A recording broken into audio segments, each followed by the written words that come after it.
আজকে একটা নতুন রেসিপি, বিটরুট কেটে নিলাম। এবার একটু জল দিয়ে গ্রাইন্ডার করে নেব। দেখো গ্রাইন্ডার করে নিয়েছি।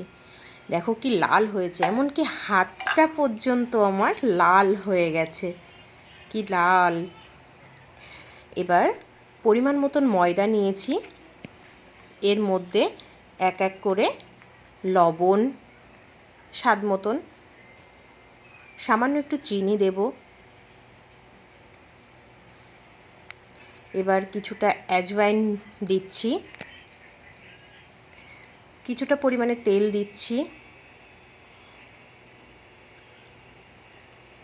এবার ময়দাটাকে ভালো করে সব কিছুর সঙ্গে মাখিয়ে নেব।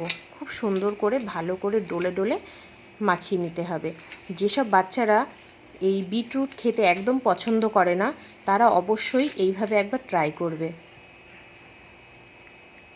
দেখতে যেমন সুন্দর হয়, তেমন খেতেও টেস্ট হয়। দেখো ময়দাটা এইভাবে ডলে ডলে সুন্দর করে সব কিছু মাখিয়ে নেবে। তারপর বিটরুট পেস্টটা ওখান থেকে আমি 2 চামচ প্রথমে নেব, যেহেতু পরিমাণ ময়দাটা অল্প, ওর জন্য প্রথমে 2 চামচ নিয়ে মেখে দেখছি, লাগলে পরে আবার দেব।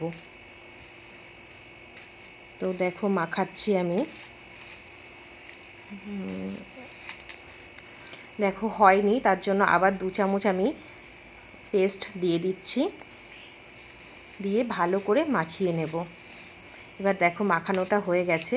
আমি একটু নরম করে মাখিয়েছি, যাদের শক্ত মনে হবে যে একটু শক্ত মাখাবো, তো তারা শক্ত মাখাতে পারো। আমি একটু নরম মাখিয়েছি, আমার নরমটাই একটু ভালো হয়, বেলতে সুবিধা হয়। এবার কিছুটা তেল দিয়ে আমি খানিকক্ষণ রেখে দেব এটা।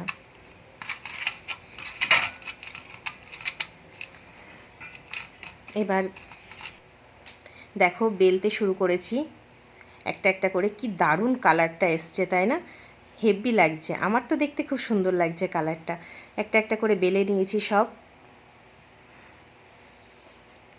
তারপর দেখো কড়াইতে তেল গরম করতে দিয়েছি, কম হয়েছে তার জন্য আরেকটু দিয়ে দিলাম তেলটা। তো তেলটা গরম হচ্ছে। এবার একটা একটা করে পুরি আমি ছেঁকে নেব।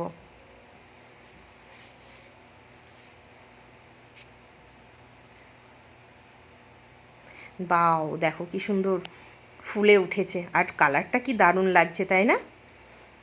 হেভি লাগছে। বাচ্চাদের ইউনিক জিনিস বেশি পছন্দ হয়।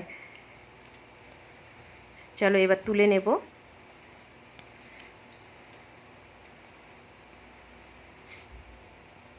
তারপর আবার আরেকটা দিয়ে দিলাম। এরম করে সব কটা ছেঁকে নেব। ওহো, এটা দেখো ফুললো না, তবে সব এক মতন হয় না। সব কটা হয়ে গেছে, সব কটা ছেঁকে নিয়েছি। কি সুন্দর লাগছে, তাই না?